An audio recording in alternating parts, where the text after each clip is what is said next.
प्यारे बच्चों, आज हम पद परिचय के विषय में पढ़ेंगे और इससे संबंधित प्रश्नों को हल करेंगे, जिससे कि आप सभी का इस टॉपिक पर अच्छा कमांड हो सके। पहले हम पद परिचय का अर्थ जानेंगे। जैसे मान लीजिए कोई शब्द है,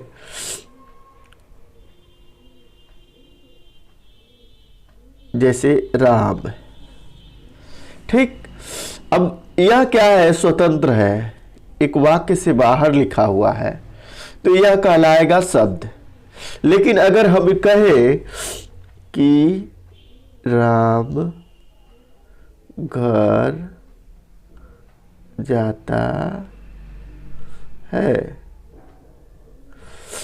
राम घर जाता है, अब इसमें क्या है? यही शब्द जब इस वाक्य में प्रयुक्त हो गया तो यहाँ पे यह क्या कहलाएगा? शब्द न कहला के यह पद कहलाएगा। जब वाक्य में कई शब्दों का प्रयोग किया जाता है तो उन्हें पद कहते हैं। देखिए यहाँ पे दिया हुआ है, जब वाक्य में कई शब्दों का प्रयोग किया जाता है तो उन्हें पद कहते हैं। इन्हीं पदों का व्याकरणिक परिचय देना पद परिचय कहलाता है। यानी व्याकरण के दृष्टि से जब हम इनका परिचय देंगे कि विशिष्ट इनका क्या पहचान, इनका क्या परिचय है इस वाक्य में, तो उसको क्या कहेंगे? हम पद परिचय कहेंगे। जैसे हम अपना परिचय देते हैं, ठीक उसी प्रकार एक वाक्य में जितने भी शब्द प्रयुक्त होते हैं उन सभी का भी परिचय होता है। पद परिचय को हम अन्य नामों से भी जानते हैं, जैसे पद निर्देशित, पदच्छेद, पद विन्यास। सरल भाषा में समझे तो पद परिचय में वाक्य के पदों का परिचय से अर्थ है। जो वाक्य में पद प्रयुक्त हुए रहते हैं उनके परिचय से ही हमारा तात्पर्य है। वाक्य में जो भी शब्द दिए गए हैं उनमें कौन संज्ञा है, कौन सर्वनाम है, कौन सी क्रिया है, कौन सा कारक है, उसका लिंग क्या है, उसका वचन कौन सा है, तथा अन्य पदों के साथ उसका जो संबंध है वह बताना है। पद परिचय में सबसे पहले पद को पहचान लेना ही वह शब्दों के किस भेद से संबंधित है यह हमें मालूम हो जाता है। जैसे अगर हम बात करें कि प्रयोग के आधार पर पद परिचय 8 प्रकार के होते हैं। कौन कौन? संज्ञा, सर्वनाम, विशेषण, अव्यय, क्रिया विशेषण, क्रिया, संबंध बोधक, समुच्चय बोधक, ठीक ना। अब हम देखते हैं, जैसे कि इतना सारा नाम देख के आप लोग घबरा मत जाइएगा। इनको हम लोग क्या है कि पिछली कक्षाओं में हम लोग पढ़ते हुए आ रहे हैं। शुरू से ही हम लोग इसके विषय में पढ़ते हुए आ रहे हैं। ऐसा नहीं है कि संज्ञा हम लोगों के लिए नया है, सर्वनाम नया है, विशेषण नया है, अव्यय नया है, कुछ भी इसमें नया नहीं है। इन्हीं सब के विषय में हमको पद परिचय में जानना है। जैसे सबसे पहले अगर हम जानने की कोशिश करें तो संज्ञा शब्द का पद परिचय हम जाने अगर, तो वाक्य में उपस्थित संज्ञा पदों का परिचय करते समय उस शब्द में संज्ञा के भेद को बताना होता है कि उसमें कौन सी संज्ञा है और उसका क्या भेद है, यह बताना होता है। तथा संज्ञा का लिंग, वचन, कारक और क्रिया के साथ संबंध बताना होता है। अब जैसे हम इसको और अच्छे से समझ पाएंगे जब हम उदाहरण को देखेंगे। तो इसमें उदाहरण दिया हुआ है, लंका में राम ने बाणों से रावण को मारा। तो इसमें लंका में राम ने बाणों से रावण को मारा। अब देखिए इस वाक्य में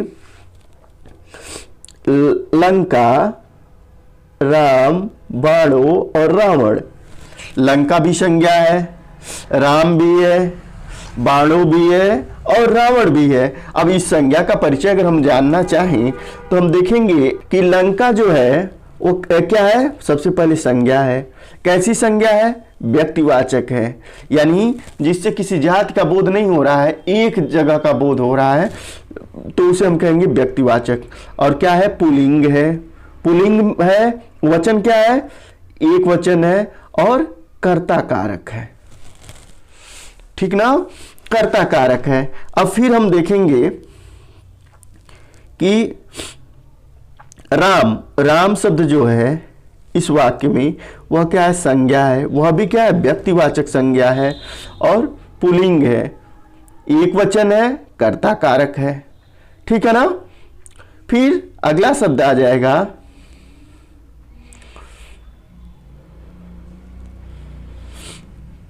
बाणों, बाणों, ठीक ना।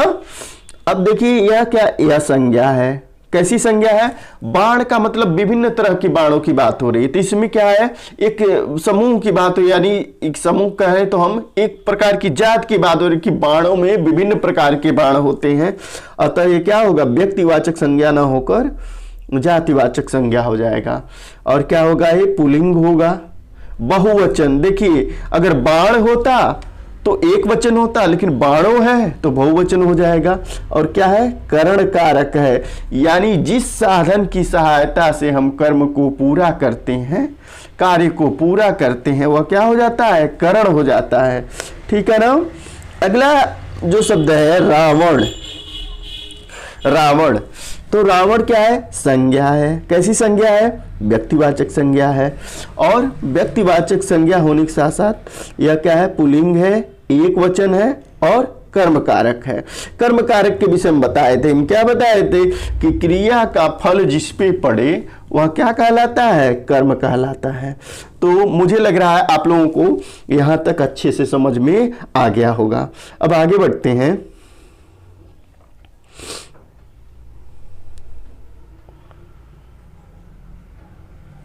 लिंग, वचन और कारक, माफ करिएगा तबीयत थोड़ा सही नहीं है, फिर भी मैं सोचा आप लोगों के लिए वीडियो बनाऊं, वीडियो ले आऊं। अब हम जान लें लिंग, वचन और कारक के विषय में, ठीक है ना। तो सबसे पहले संज्ञा के जिस रूप से किसी जीव या प्राणी अथवा वस्तु के, संज्ञा के जिस रूप से किसी जीव या प्राणी अथवा वस्तु के स्त्री या पुरुष जाति होने के बारे में पता चलता है, उसे क्या कहते हैं, लिंग कहते हैं। बिमला कल घर आएगी, अब इसी को देखिए, बिमल कल घर आएगा, तो देखिए यहाँ पे बिमला है तो उसके लिए आएगी, आएगी शब्द का प्रयोग हुआ है, और यहाँ बिमल है तो उसके लिए क्या, आएगा शब्द का प्रयोग हुआ है। यहाँ आएगी, आएगा से बिमला और बिमल के लिंग का पता चल रहा है कि आएगा यानी वह क्या है, पुल्लिंग है, और आएगी तो वह क्या हो जाएगा, स्त्रीलिंग हो जाएगा, ठीक है ना। तो देखिए हम पूरे व्याकरण को तो नहीं पढ़ सकते हैं यहाँ पे, लेकिन क्या है, कुछ जो महत्वपूर्ण है, जो जिनसे पद परिचय में हमको सहायता मिलेगी, उनके विषय में हम सरसरी तौर पे देखते हुए चल रहे हैं। अब आता है वचन। संज्ञा के जिस रूप से उसके एक अथवा अनेक होने का ज्ञान होता है, ठीक है ना, उसे हम वचन कहते हैं। कि संज्ञा के जिस रूप से हमें यह पता चले कि वह एक है या अनेक है, इससे हमको क्या होता है, जो जानकारी होता है उसी को हम क्या कहते हैं, वचन कहते हैं। वचन के भेद कितने होते हैं, वचन के दो भेद होते हैं, एक वचन और बहुवचन, एक वचन और बहुवचन। एक वचन वह वचन जिसे हम एक व्यक्ति या वस्तु के लिए प्रयोग करते हैं। जब किसी व्यक्ति या वस्तु की संख्या एक होती है तब उसे हम एक वचन कहते हैं। उदाहरण, लड़का, गाय, घोड़ा, सिपाही, बच्चा, कपड़ा, माला, पुस्तक, स्त्री, टोपी, मोर, ठीक ना। अब बहुवचन के विषय में हम जानेंगे। तो संज्ञा के जिस रूप से किसी वस्तु, प्राणी, पदार्थ आदि के एक से अधिक होने का बोध होता है या पता चलता है, उसे क्या कहते हैं, बहुवचन कहते हैं। उदाहरण है, लड़के, बच्चे, कपड़े, पुस्तक, स्त्रियां, टोपियां, गाड़ियां, ठेले, नदियां। अब इसी क्रम में हम के विषय में हम जान लेंगे वाक्य में प्रयुक्त शब्द आपस में संबंध होते, मतलब एक दूसरे से क्या होते हैं, संबंधित होते हैं। जैसे क्रिया के साथ संज्ञा का सीधा संबंध ही कारक है। जो क्या है, शब्द हमें क्रिया के साथ संज्ञा का क्या बताए, संबंध बताए, ठीक है ना, उसके संबंध को प्रकट करे, वह क्या कहलाएगा, कारक कहलाएगा। कारक को प्रकट करने के लिए संज्ञा और सर्वनाम के साथ जो चिन्ह लगाए जाते हैं उन्हें विभक्तियां कहते हैं। उदाहरण के तौर पे हम देखते हैं, पेड़ पर फल लगते हैं, पेड़ पर फल लगते हैं। अब हम कारक के प्रकार के विषय में जानेंगे। कर्ता, कर्ता के लिए क्या प्रयुक्त होता है, ने, कर्म के लिए को, करण, देखिए यहां पे कर्ण लिखा गया है जबकि होना चाहिए क्या, करण होना चाहिए, ठीक है ना। करण, करण के लिए क्या प्रयुक्त होता है, से, के द्वारा। संप्रदान को, के हेतु, को के लिए और हेतु प्रयोग होता है संप्रदान के लिए। अपादान के लिए से, अलग होने के अर्थ में, से अलग होने के अर्थ में, जैसे कि पेड़ से पत्ते गिर रहे हैं, यहाँ क्या है, से का प्रयोग हुआ है, लेकिन वो किससे हुआ है कि मतलब उससे, पेड़ से जो पत्ता है वह अलग हो गया है।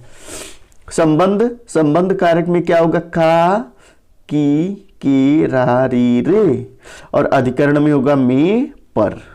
संबोधन में हे, अरे, ए, ओ, हाय। तो यह क्या है, कारक के प्रकार हैं। यहाँ पे इसको बताने की जरूरत इसलिए महसूस हो रही है कि इसको अगर आप एक बार सरसरी तौर पे देख लेंगे, ठीक है ना, शीघ्रता के साथ, तो आपको पद परिचय जानने में और भी ज़्यादा आसानी होगी, ठीक है ना। सर्वनाम शब्द का पद परिचय। सर्वनाम शब्द, पहले हम संज्ञा शब्द का जाने हैं पद परिचय, अब सर्वनाम शब्द का पद परिचय जानेंगे। तो सर्वनाम शब्द का पद परिचय बताने के लिए सबसे पहले कौन सा सर्वनाम है। सर्वनाम का प्रकार पुरुष के साथ यह बताते हैं कि वचन, लिंग, कारक, वाक्य के अन्य पदों से संबंधों को दिखाना होता है, मतलब वाक्य के अन्य पदों के साथ उनका क्या संबंध है यह हमको बताना होता है। जैसे उदाहरण है यहाँ पे, जिसे आप लोगों ने खाने पर बुलाया है उसे अपने घर जाने दीजिए, ठीक है ना। जिसे आप लोगों ने खाने पर बुलाया है उसे अपने घर जाने दीजिए। अब देखेंगे इसमें, इस वाक्य में जिसे आप लोगों ने, उसे, अपने, यह क्या है, जो यह पद है यह सर्वनाम है। अब इसका पद परिचय हम एक एक करके जानेंगे। जिसे, जिसे क्या है, जिसे अन्य पुरुष है, ठीक है ना, अन्य पुरुष है। पुरुष के विषय में भी आप लोग जाने 3 पुरुष होते हैं, ठीक है ना। प्रथम पुरुष या उत्तम पुरुष, मध्यम पुरुष और अन्य पुरुष, ठीक है ना। तो ये अन्य पुरुष है, सर्वनाम है, क्या है, पुल्लिंग है, एक वचन है और कर्म कारक है। आप लोगों ने, एक पुरुषवाचक सर्वनाम है, आप लोगों ने पुरुषवाचक सर्वनाम है, और क्या है, यह मध्यम पुरुष है, पुल्लिंग है, बहुवचन है और कर्ता कारक है। आप लोगों ने पुरुषवाचक सर्वनाम है और मध्यम पुरुष है, पुल्लिंग है, बहुवचन है, कर्ता कारक है। वैसे ही क्या इसमें जो प्रयुक्त शब्द हुए थे, उसे क्या है, अन्य पुरुष है, सर्वनाम है, पुल्लिंग है, एक वचन है, कर्म कारक है। अपने क्या है, निजवाचक सर्वनाम, मध्यम पुरुष। अपने यानी खुद के विषय में बात हो रहा है तो निजवाचक हो जाएगा, मध्यम पुरुष हो जाएगा, पुल्लिंग, एक वचन और संबंध, क्या कर रहा है, संबंध जोड़ रहा है, तो यह हो जाएगा संबंध कारक। देखिए इसमें बहुत आप लोगों को परेशान होने की ज़रूरत नहीं है कि बहुत ही लंबा वीडियो हो रहा है या क्लिष्ट है, या ऐसा कुछ भी नहीं है। आप लोग जितना अभ्यास करेंगे उतना आप लोगों के लिए सरल होता जाएगा, और इसे कभी यह मत सोच के आप लोग पढ़िए कि यह बहुत कठिन है, ठीक है ना। यह सब आप लोग संज्ञा, सर्वनाम, विशेषण, क्रिया, व्यय, ये सब आप लोग पिछली कक्षाओं में भी कई सालों से पढ़ते आ रहे हैं। ठीक,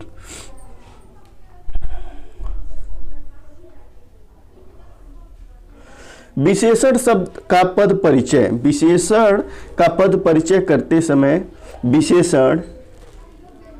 विशेषण के भेद, अवस्था, लिंग, वचन, विशेष, उसके साथ संबंध आदि को क्या करना चाहिए, बताना चाहिए कि विशेषण का लिंग कौन सा है, उसका वचन विशेष क्या होता है। अब जैसे उदाहरण है यहाँ पे, ये 3 मूर्तियां बहुत कीमती हैं।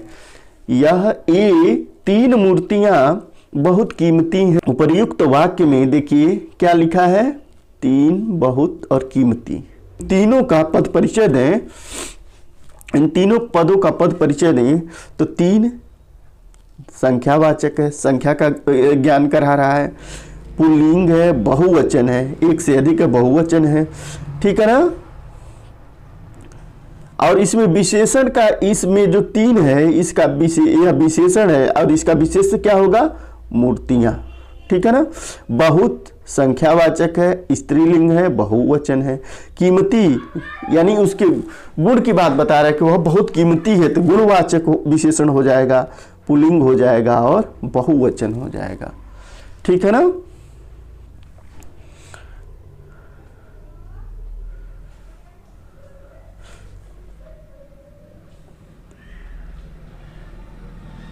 अब देखेंगे विस्मयादि बोधक अव्यय का पद परिचय। विस्मयादि बोधक अव्यय का पद परिचय बताने के लिए वाक्य में अव्यय का भेद, उससे संबंधित पद को बताना होता है।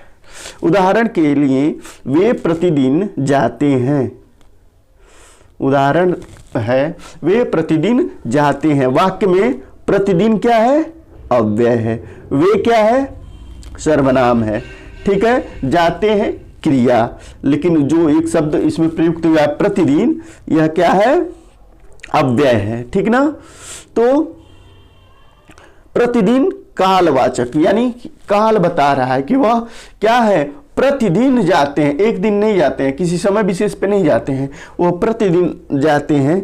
इसलिए यहाँ पे क्या हो जाएगा, कालवाचक अव्यय हो जाएगा, कालवाचक अव्यय हो जाएगा। क्रिया विशेषण का पद परिचय बताने के लिए क्रिया विशेषण का प्रकार, जो क्रिया विशेषण का क्या है, उसका प्रकार, उस क्रियापद के बारे में बताना होता है। जिस क्रियापद की विशेषता बताने के लिए क्रिया विशेषण का प्रयोग हुआ है। उदाहरण है, लड़की उछल कूद रही है। इस वाक्य में उछल कूद क्रिया विशेषण है। क्रिया विशेषण होता क्या है, जो क्रिया की विशेषता बताए, जो क्रिया की विशेषता बताए वह क्या होता है, क्रिया विशेषण होता है। ठीक ना। अब उछल कूद यह क्या है, क्रिया विशेषण है। किस तरह का क्रिया विशेषण है, रीतिवाचक क्रिया विशेषण है, क्योंकि कर रही है क्रिया की विशेषता बता रहा है। ठीक है ना। अब आगे हम देखेंगे क्रिया शब्द का पद परिचय। क्रिया जो शब्द है इसका पद परिचय हम देखेंगे। क्रिया के पद परिचय में क्रिया का प्रकार, वाच्य, काल, लिंग, वचन, पुरुष और क्रिया से संबंधित शब्द को बताना होता है। ठीक है ना। क्रिया का प्रकार, वाच्य, काल, लिंग, वचन, पुरुष, क्रिया से संबंधित शब्द को बताना होता है। देखिए मैं एक एक उदाहरण यहाँ पे देते हुए चल रहा हूँ और क्या है उसको समझाने का भरपूर कोशिश कर रहा हूँ। फिर भी आप लोगों को कहीं भी कोई किसी भी प्रकार का अगर कन्फ्यूजन हो, कोई डाउट हो तो उसे कमेंट करके आप लोग पूछ सकते हैं। ठीक है ना। मैं उसका उत्तर देने के लिए बिल्कुल तैयार हूं। वाक्य है, मोहन ने सोहन को मारा। मारा यह क्या है, क्रिया है। कैसी क्रिया है, सकर्मक है, पुल्लिंग है। पुल्लिंग है। मारा कर्ता अगर पुल्लिंग है तो क्रिया भी हमारी पुल्लिंग हो जाएगी। एक वचन है, कर्तृवाच्य है और भूतकाल है। क्रिया सकर्मक, पुल्लिंग, एक वचन, कर्तृवाच्य, भूतकाल। ठीक है ना। मारा क्रिया का कर्ता मोहन और कर्म सोहन है। ठीक है ना। तो इसके विषय में मैं कई बार बता चुका हूँ कि क्या है कि जिस पे क्रिया का प्रभाव पड़े वह कर्म होता है। जैसे मारा, किसको मारा? तो सोहन को मारा, यानी जो मारा है वह क्रिया है और उसका प्रभाव सोहन पे पड़ रहा है, इसलिए सोहन क्या हो जा रहा है? कर्म हो जा रहा है। ठीक है ना। बिल्कुल आराम से पढ़िए आप लोग, एकदम सहज होके। ठीक, कोई घबराने की ज़रूरत नहीं है। बस इसमें आप लोग ध्यान से इस वीडियो को 1 से 2 बार 3 बार देखिए। ठीक, और उसके बाद प्रश्नों को हल करिए। मुझे लगता है कि इसके बाद आप लोगों को ज़्यादा चिंता करने की ज़रूरत नहीं रहेगी पद परिचय के विषय में। अब हम देखते हैं संबंध बोधक का संबंध बोधक, यानी संबंध बोधक का पद परिचय में संबंध बोधक का भेद संज्ञा सर्वनाम से संबंधित शब्द को बताना होता है। उदाहरण के लिए हम देखते हैं, पेड़ के नीचे चिड़िया बैठी है। पेड़ के नीचे चिड़िया बैठी है, के नीचे, इसी का क्या बताना है हमको? पद परिचय बताना है। क्या कर रहा है? यह संबंध जोड़ने का काम कर रहा है, तो यह संबंध बोधक है।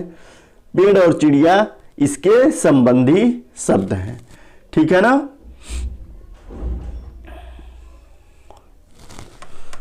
समुच्चय बोधक का पद परिचय, समुच्चय बोधक का पद परिचय अगर हम जानना चाहें तो क्या करेंगे? पहले हम देखेंगे कि समुच्चय बोधक का भेद समुच्चय बोधक से संबंधित योजित शब्द को बताना होता है। उदाहरण से इसे और अच्छे से हम समझेंगे। उदाहरण है, दिल्ली अथवा कोटा में पढ़ना ठीक है। इस वाक्य में अथवा क्या बना रहा है? एक समूह बना रहा है। किसका? दिल्ली और कोटा के बीच में। अथवा यह क्या है? विभाजक समुच्चय बोधक अव्यय है तथा कोटा और दिल्ली के मध्य क्या कर रहा है? विभाजक संबंध स्थापित कर रहा है।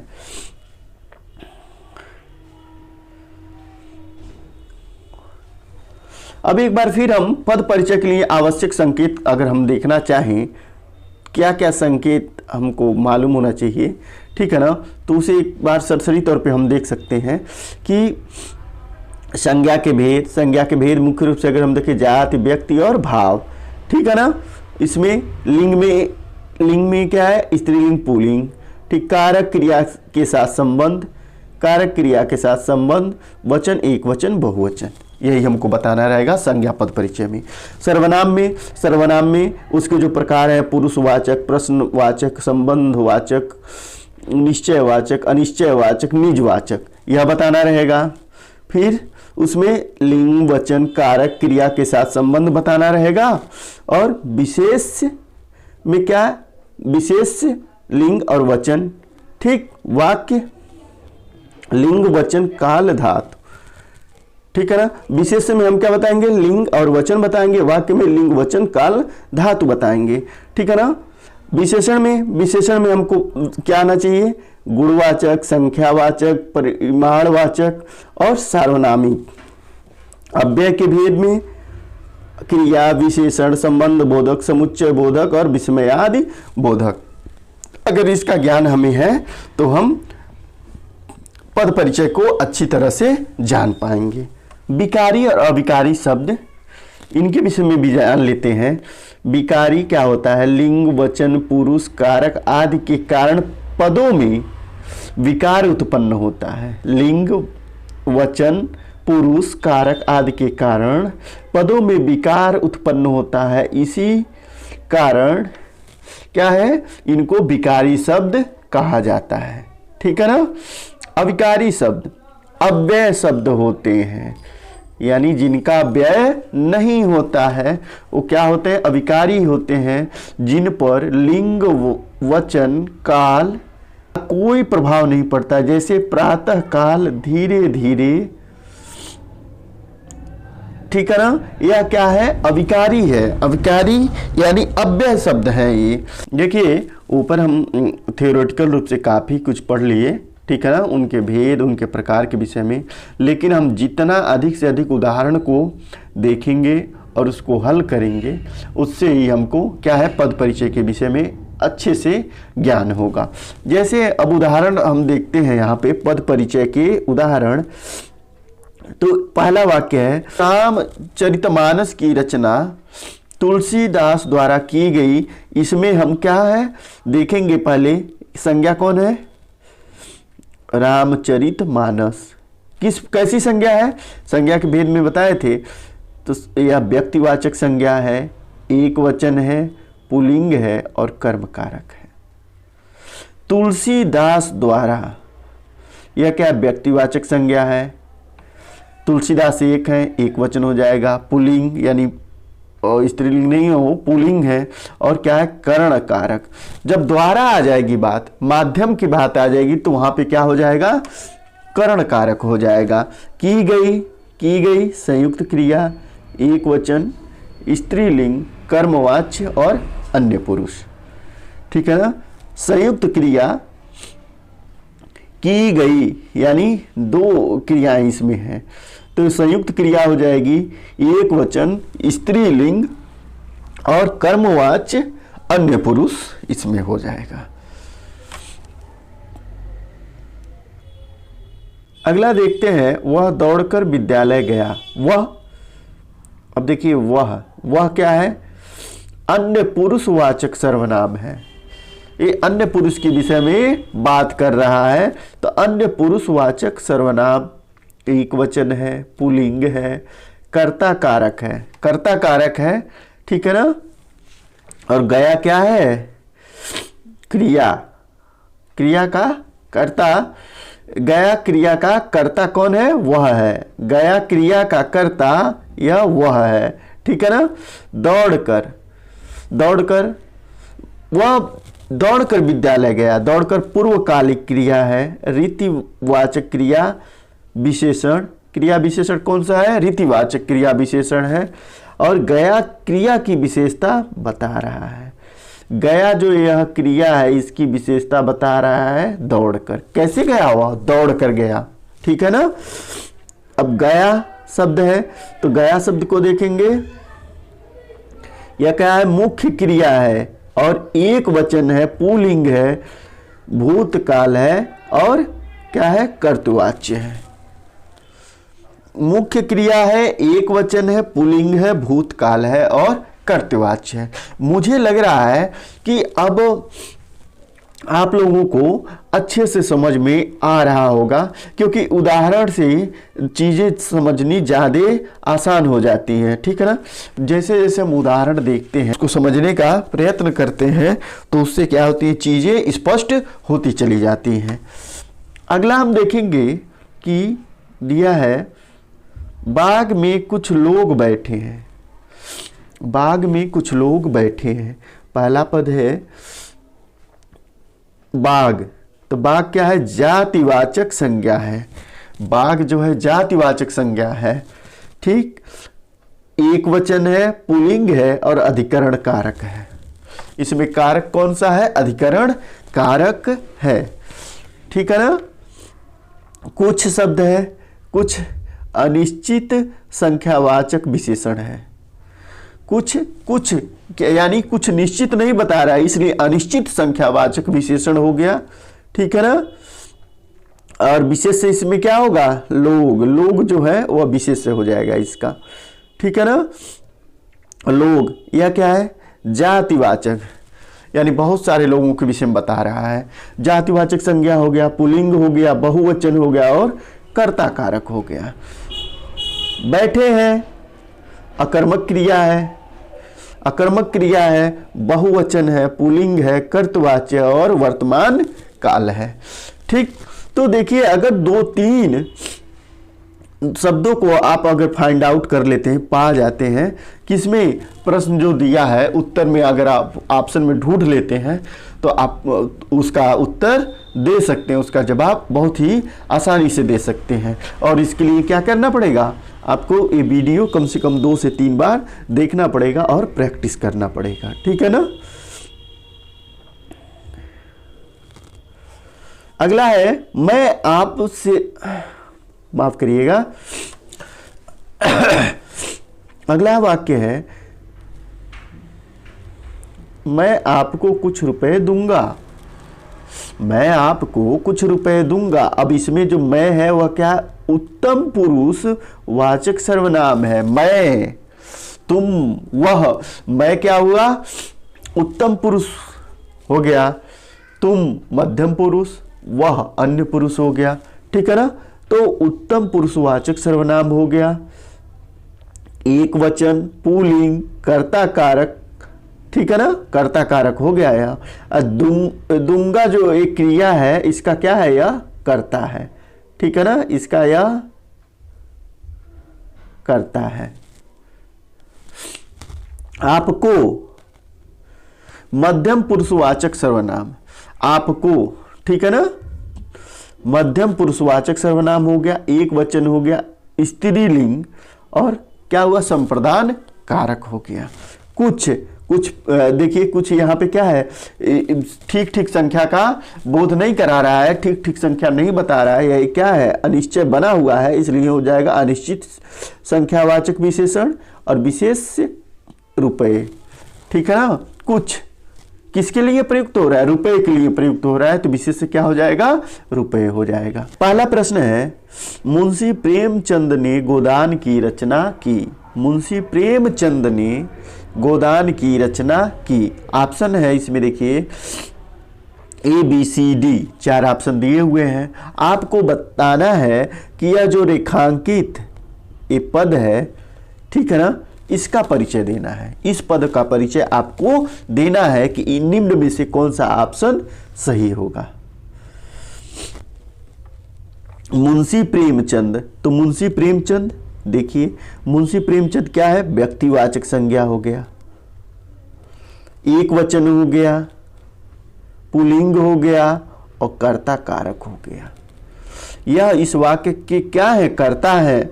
ठीक है ना, तो व्यक्तिवाचक संज्ञा हो गया, एक वचन हो गया, पुल्लिंग हो गया और क्या है, कर्ता कारक। इस प्रकार हम कह सकते हैं कि ऑप्शन सी सही है। ठीक है ना, आप लोगों को अब बहुत सहजता महसूस हो रही होगी कि ऊपर जो मैं बताया हूं उसको पढ़ने और जानने के बाद जब हम यह MCQ कर रहे हैं तो इसको करने में ज़्यादा कठिनाई महसूस नहीं हो रही होगी। अगला वाक्य है, रेखा नित्य दौड़ने जाती है। रेखा नित्य दौड़ने जाती है। अब जो इसमें रेखांकित पद है उसका आपको परिचय देना है। नित्य, नित्य देखिएगा, अव्यय, तो अव्यय दोनों में हो गया। अब दूसरे में हम देखेंगे तो दूसरे में क्या है, स्थान। स्थान के विषय में बता रहा है, नहीं, काल के विषय में बता रहा है, तो कालवाचक क्रिया विशेषण हो जाएगा। दौड़ने जाती है, या इस क्रिया की क्या है, विशेषता बता रहा है। कौन, यह कालवाचक क्रिया विशेषण नित्य। नित्य जो है वह दौड़ने जाती है, उस क्रिया का विशेषता बता रहा है। इस तरह से हम कहेंगे कि इसका ऑप्शन कौन सा सही होगा, इसका ऑप्शन डी सही होगा। अगला वाक्य है, अच्छी मिट्टी में फूल खिलते हैं।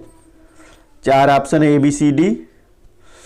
देखिए आप लोग बीच बीच में वीडियो पॉज कर दीजिए और पॉज करके उसका आंसर दीजिए आप लोग, फिर आप लोग मिलाइएगा मेरे आंसर करने के बाद कि आप लोग सही जवाब दे पा रहे हैं कि नहीं दे पा रहे हैं। अगर नहीं दे पा रहे हैं तो वीडियो को कम से कम 2 से 3 बार जरूर देखें। खिलते हैं, तो पहले तो हम क्या जान जाएंगे कि यह क्रिया है। अब क्रिया में भी भेद है, क्रिया में भी क्या भेद है। ठीक है ना, अकर्मक क्रिया, तो अकर्मक 2 जगह दिया है। खिलते हैं, खिलते हैं एक वचन होगा कि बहुवचन होगा, हाँ बहुवचन होगा। और क्या है, पुल्लिंग।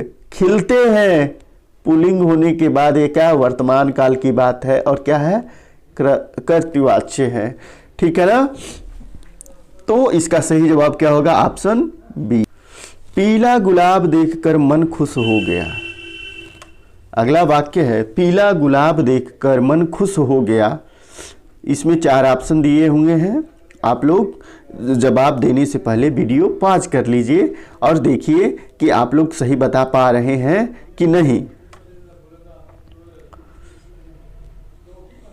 हाँ, तो जो पीला है इसी का पद परिचय हमको देना है। पीला क्या बता रहा है? गुण बता रहा है, तो गुणवाचक विशेषण हो गया, 2 जगह गुणवाचक विशेषण मिल गया, ठीक है ना। अब क्या है? बहुवचन है, बहुवचन है ना पीला। अब क्या है? या पुल्लिंग है या स्त्रीलिंग है? पुल्लिंग है, ठीक है ना, यह पुल्लिंग है। और गुलाब की विशेषता बता रहा है, यानी उसका गुलाब विशेष का यह विशेष है, ठीक है ना, कि गुलाब की विशेषता बता रहा है, यह क्या हो गया? गुलाब की विशेषण हो गया, ठीक। तो इस प्रकार यह कौन सा सही होगा? ऑप्शन बी इसका सही जवाब होगा, ठीक है ना। देखिए जैसे एक ही शब्द कई ऑप्शन में दिए रहते हैं, तो आप वहाँ पे क्या है, जब तक उसको एलिमिनेट करना नहीं जानेंगे, एक एक करके जैसे मैं बता रहा हूँ, तो ऐसे आप उत्तर नहीं ढूंढ पाएंगे। तो इसके लिए आपको क्या है, अभ्यास करते रहना है, ठीक है ना।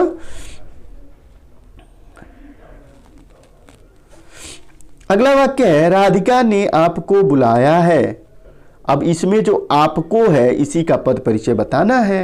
ए और डी नहीं होगा, क्योंकि जो आप है वह क्या है?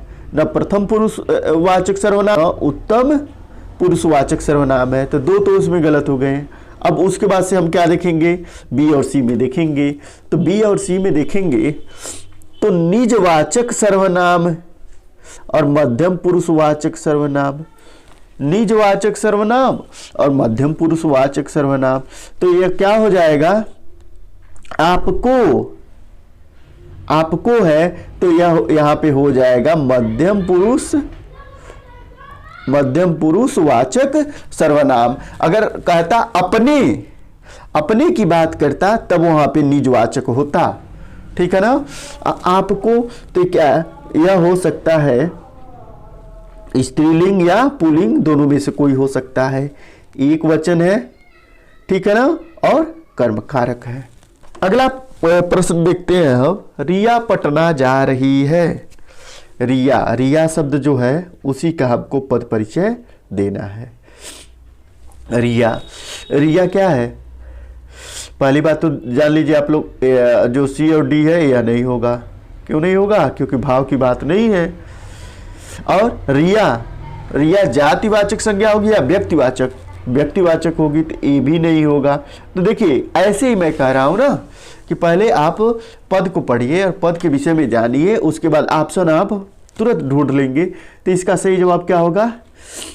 ऑप्शन बी इसका सही जवाब होगा। व्यक्तिवाचक संज्ञा है, स्त्रीलिंग है, एक वचन है और कर्ता कारक है। आखिर से मैं कल यही मिला था, इसमें मिला पद है, इसकी विशेषता हमको बतानी है, इसका पद परिचय देना है। क्रिया चारों में है, क्रिया चारों में दिया हुआ है। अब कैसी क्रिया है? तो यह क्या है? अकर्मक क्रिया है, अकर्मक क्रिया है। पूर्ण भूतकाल है, मिला था यानी भूतकाल की बात हो गई। पुल्लिंग एक वचन और कर्तृवाचक की बात यह कर रहा है। इसका सही जवाब हो जाएगा ऑप्शन ए। सोहन पहली कक्षा में पढ़ता है, तो जो पहली पद है इसी का पद परिचय देना है हमको। ऐसे ही एकदम परीक्षा में आएगा, हूबहू ऐसे ही आएगा। ऐसा नहीं है कि पूरे वाक्य के विषय में आपसे पूछा जाएगा, कोई एक पद उसमें से रेखांकित कर देगा और उसी के विषय में पूछेगा। क्या है? विशेषण है, विशेषण चारों में दिया है। अब कैसा विशेषण है? वो संख्यावाचक है, यानी विशेषण यहाँ भी संख्यावाचक हो गया, विशेषण यहाँ भी संख्यावाचक हो गया, ठीक है ना। अब क्या है? आवृत्ति, आवृत्ति सूचक, आवृत्ति सूचक बार बार वही चीज हो रही है, नहीं हो रही है ना। आवृत्ति नहीं बना रहा है वो क्या क्रम बना रहा है। और स्त्रीलिंग है, एक वचन है और कक्षा विशेष है, ठीक है ना। तो इसमें सही जवाब क्या हो जाएगा? 8 का ऑप्शन सी इसका सही जवाब होगा, ठीक है ना। ऐसे ही आप लोगों को प्रश्न पत्र में क्या है? आंसर ढूंढना है। बिल्ली पेड़ के नीचे बैठी है। इसमें जो के नीचे पद है इसी का परिचय आप लोगों को देना है। अब इसमें हम देख लेंगे पहले, अव्यय है, संबंध बोधक है, और किससे संबंध बता रहा है? पेड़ से संबंध बता रहा है। इसका सही जवाब होगा ऑप्शन ए। अगला वाक्य है, अभिषेक किसे देख रहा है। इसमें जो किसे पद है इसी का परिचय हमको देना है। अभिषेक किसे देख रहा है, तो अभिषेक किसे देख रहा है? किसे, किसे यानी मालूम नहीं है हमको कि अभिषेक किसको देख रहा है। तो सबसे पहले वो क्या होगा? सर्वनाम होगा। सर्वनाम चारों में दिया हुआ है। अब फिर देखेंगे हम कि स्त्रीलिंग, पुल्लिंग, पुल्लिंग ये तो होना नहीं चाहिए। किसे हमें मालूम ही नहीं, यानी प्रश्न कर रहा है, यहाँ पे प्रश्न पूछा जा रहा है तो सर्वनाम होगा, प्रश्नवाचक होगा। और अभिषेक, अभिषेक एक वचन है, एक वचन हो गया, और ये क्या है? कर्मकारक है। तो इस तरह से इसका सही जवाब क्या होगा? Option D. ऑप्शन डी इसका सही जवाब होगा। घोड़ा तेज दौड़ रहा है। घोड़ा तेज दौड़ रहा है। अब इसमें क्या है? इसमें जो तेज पद है इसी का परिचय हमको देना है। ठीक है ना? तेज, घोड़ा तेज दौड़ रहा है, तो ये अव्यय है, अव्यय है। ठीक, अव्यय है तो अव्यय में वह क्या बता रहा है? काल के विषय में नहीं, न काल के विषय में बता रहा है, न स्थान के विषय में बता रहा है। तो क्या हो जाएगा? अव्यय रीतिवाचक क्रिया विशेषण। और दौड़ना क्रिया की क्या है? यह विशेषता बता रहा है। वह दौड़ रहा है, लेकिन कैसे? तेज दौड़ रहा है। तो इसका सही जवाब क्या हो जाएगा? इसका सही जवाब हो जाएगा ऑप्शन बी। अगला प्रश्न है, गरीब किसान बहुत परिश्रम कर रहा है। गरीब किसान बहुत परिश्रम कर रहा है, तो गरीब किसान बहुत परिश्रम कर रहा है, इसमें गरीब जो पद है इसी का परिचय हमको देना है। विशेषण है, ठीक है ना? विशेषण है किसका? किसान का। गुणवाचक है, उसके गुण के विषय में बता रहा है कि वह गरीब है। पुल्लिंग है, एक वचन है, और विशेष, इसका जब विशेषण गरीब होगा तो किसान क्या हो जाएगा? विशेष से हो जाएगा। ठीक है ना? तो इसका सही जवाब क्या हो जाएगा? Option A.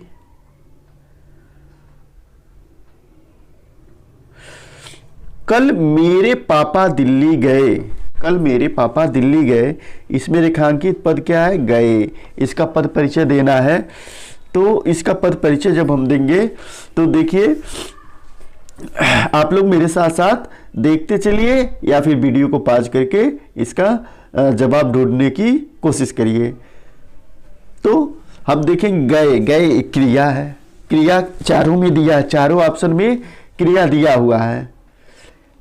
ठीक है ना? लेकिन यह क्या है? क्रिया है, अकर्मक है, अकर्मक है, और एक वचन है। ठीक है ना?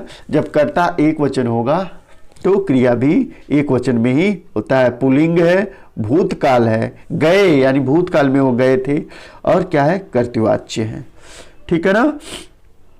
अगला प्रश्न देखेंगे, राम बाजार जा रहा है।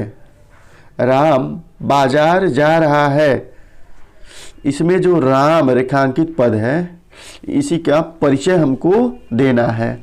राम, तो राम संज्ञा है, ठीक, लेकिन वो जाति नहीं है, जातिवाचक संज्ञा नहीं है।